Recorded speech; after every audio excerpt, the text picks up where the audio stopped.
Fala galera, tudo bem com vocês? Sejam todos bem-vindos a mais uma nova aula do nosso canal Zerando Dúvidas. Na aula de hoje, moçada, nós vamos falar sobre dois termos essenciais na oração, que é sujeito e predicado, beleza? Só que antes de iniciar essa aula, eu gostaria de saber de você que está me assistindo agora. Isso mesmo, já está fazendo parte dos nossos mais 600 inscritos no nosso canal? Ainda não? Então para tudo que está fazendo, vai aí, se inscreve, deixa quantos likes você quiser e principalmente ative o sininho das notificações para ficar por dentro das próximas aulas, beleza, moçada?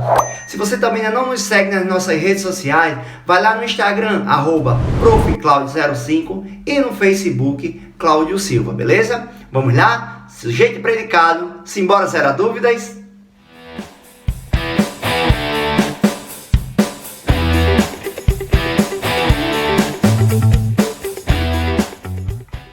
Moçada, como eu já falei, sujeito e predicado são dois termos essenciais na oração.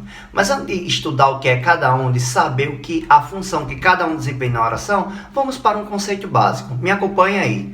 Sujeito, galera, é o termo sobre o qual se afirma algo, alguma coisa, beleza? E o predicado é tudo aquilo que se afirma sobre o sujeito. Morreu. Mas aí você pode perguntar, professor, o sujeito não é um ser que pratica uma ação? Na maioria dos casos, sim. A gente vai ver mais à frente isso.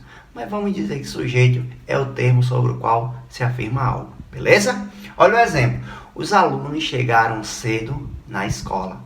Quem chegou cedo na escola? Os alunos. Então, alunos é o meu sujeito. Professor, e o restante?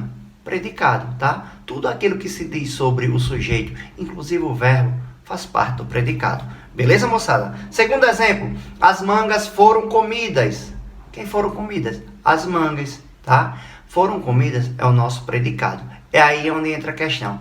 Naquela questãozinha que muitos dizem, a gramática tradicional vai dizer que o sujeito é um ser que pratica a ação. Nesse caso aqui, as mangas praticaram a ação de se comer? Não. Por isso que eu prefiro dizer para vocês, meus intrépidos inscritos, que sujeito é o ser sobre o qual se afirma algo. Beleza? Podemos seguir. Não deixem acumular dúvidas. Qualquer coisa vai aí nos comentários. Nós estamos aqui para zerar todas. Vamos seguindo, galera. Eu vou falar. Essa aula vai ser dividida em duas partes.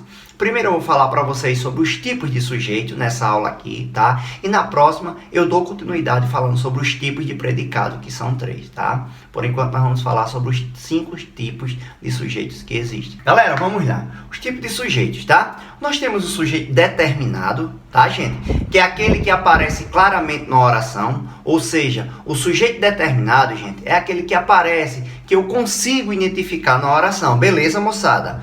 Vão prestando atenção aí bem direitinho para zerar todas as dúvidas.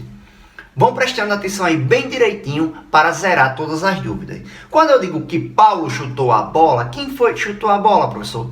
Paulo. Paulo está ali explicitamente aparecendo no meu enunciado. Então, Paulo é um sujeito determinado porque ele está aparecendo claramente na minha oração, beleza? E tudo aquilo que eu digo sobre o sujeito, inclusive o verbo, faz parte do predicado, beleza? Vamos ao tipo de sujeito. O sujeito determinado é dividido em simples e composto. O que é um sujeito simples, professor? Galera, o sujeito simples é aquele que apresenta somente um núcleo daquela oração, beleza? Nesse caso, quando eu digo o professor explicou bem o conteúdo, eu só tenho um núcleo aí, eu só tenho um sujeito. Por isso que ele é caracterizado como sujeito determinado simples, tá? Segundo caso, vamos para o segundo caso. Os amigos foram junto à festa. Os amigos é o meu sujeito, tá? Ele está aparecendo claramente.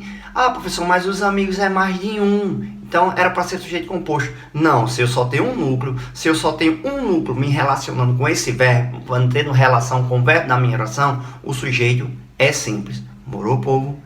Vamos seguindo. Vamos zerar todas as dúvidas, tá? Nós também temos o sujeito determinado composto, galera, que é aquele que apresenta mais de um núcleo numa oração. Como vocês podem acompanhar no exemplo. Meninos e meninas têm o mesmo potencial. Quantos núcleos nós temos? 2. Quem? Meninos e meninas. Geralmente vem com adiçãozinha aí, né? Então, meninos e meninas, sujeito determinado composto, mais de um núcleo, tá? Chegaram 8 ou 9 pessoas. Quem chegaram? 8 ou 9 pessoas. Então, 8 ou 9 é o meu sujeito. Sujeito determinado composto.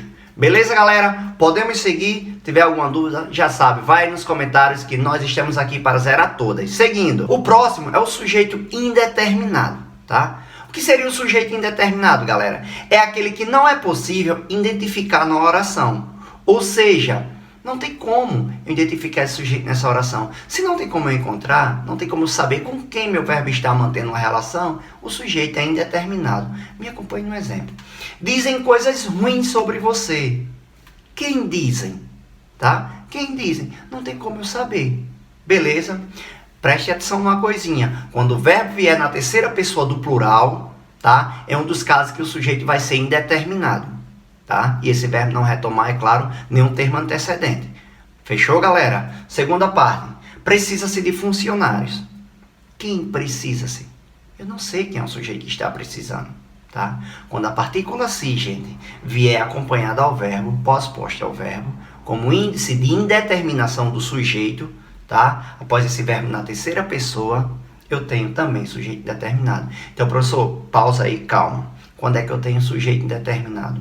Quando esse verbo vier na terceira pessoa do plural e não retomar nenhum termo anterior, tá? Ou quando esse verbo é acompanhado da partícula se, que nós chamamos de índice de indeterminação do sujeito, tá? Que acompanha esse verbo na terceira pessoa do singular.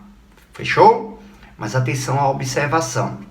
Se o verbo na terceira pessoa do plural retomar elementos anteriores, antecedentes, é classificado como sujeito determinado, tá? Professor, não entendi. Vamos para o exemplo.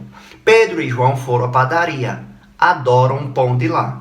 Professor, o verbo na terceira pessoa do plural, né? Quem adoram? Pedro e João. Nesse caso aí, adoram está retomando dois termos antecedentes. Nesse caso aí não é indeterminado, e sim determinado, porque ele está retomando termos. Podemos seguir, galerinha? Seguro? Tudo tranquilo com sujeito predicado. É facinho. Vocês vão sair daqui com todas as dúvidas zeradas. Vamos seguindo. Sujeito oculto ou elíptico. Professor, não sei o que é. Não faço a mínima ideia. Não faço a mínima ideia, professor. E agora? Calma. Estamos aqui para zerar todas as dúvidas, pessoal. Inclusive a nova arte aí atrás. Depois deixa aí nos comentários se vocês gostaram ou não. Bora aqui. O sujeito oculto ou elíptico, meu povo, é aquele que não aparece claramente na minha oração, mas que ele é possível de ser identificado pela flexão do verbo, flexão de gênero ou flexão, professor Tabiruta, professor de número e pessoa. Beleza, gente? Vamos seguindo, ó. Vivo lendo Camões. Aí eu digo a vocês, quem vivo? Eu, seres humanos, eu vivo lendo Camões. Então, nesse caso aí, pela conjugação verbal, pela flexão verbal, eu sei que o sujeito aí é eu. Sujeito oculto, alguns chamam de elíptico também, beleza? Somos unha e carne. Aí eu pergunto a vocês, quem somos unha e carne? Nós.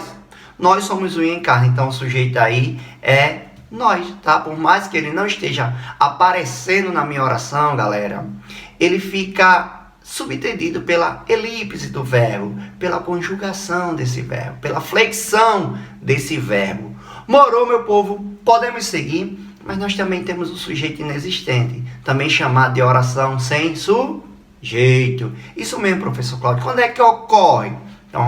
Então, professor Tabiruta, vamos seguindo? Então, vamos lá. Ocorre quando não existe um elemento ao qual o predicado possa se referir. Lembre-se, o predicado não é aquele que se diz sobre o sujeito. Se essa informação que eu estou falando não pode ser remetida, não pode ser referida a nenhum termo, como é que vai ter sujeito? Impossível, professor, né? Então vamos seguir, suave, tá? Zerando todas as dúvidas. Vamos lá, é nóis.